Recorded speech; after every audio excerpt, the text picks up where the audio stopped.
100 utakmica za pamćenje, 100 golova za pamćenje, milijune gledatelja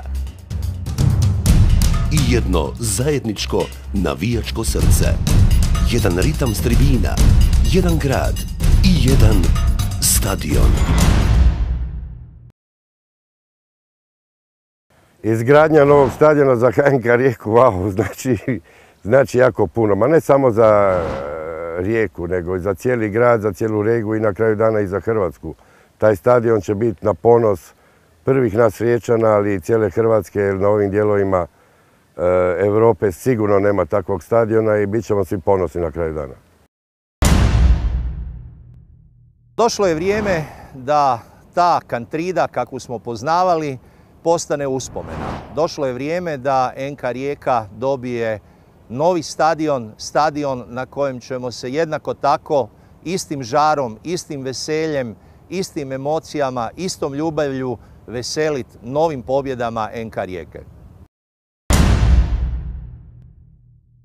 So che Damir ha già concluso con il Comune, utilizzando lo studio di architettura di Zavanella, che è lo stesso che ha costruito lo stadio della Juventus a Torino e sta costruendo lo stadio del Palermo in Sicilia, in collaborazione con uno studio di architettura di Rijeka che è il ZDL. La costruzione di uno stadio è determinante, diciamo, in una città e noi dobbiamo sentirne anche il peso di questa importanza nella progettazione. E a questo punto ci tengo a ringraziare il sindaco, il comune e tutte le persone che hanno aiutato Rijeka e la squadra ad avere queste concessioni, perché è molto più cooperativo oggi il sindaco di Rijeka e il comune di Rijeka che tutti quelli che ci sono in Italia.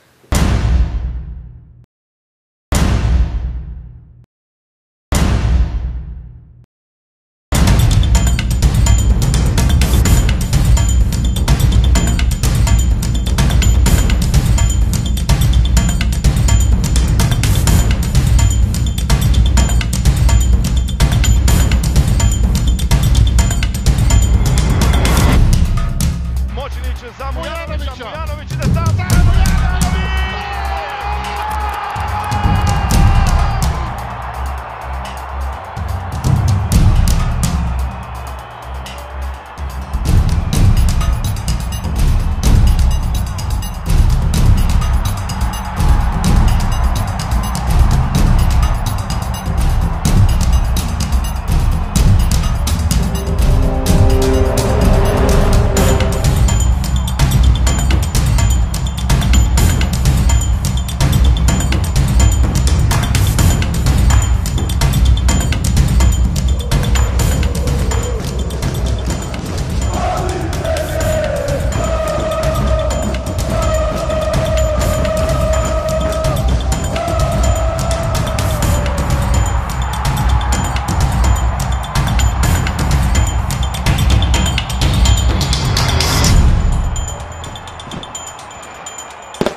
Za jedno smo Rijeka. Grazie tanto e buona fortuna.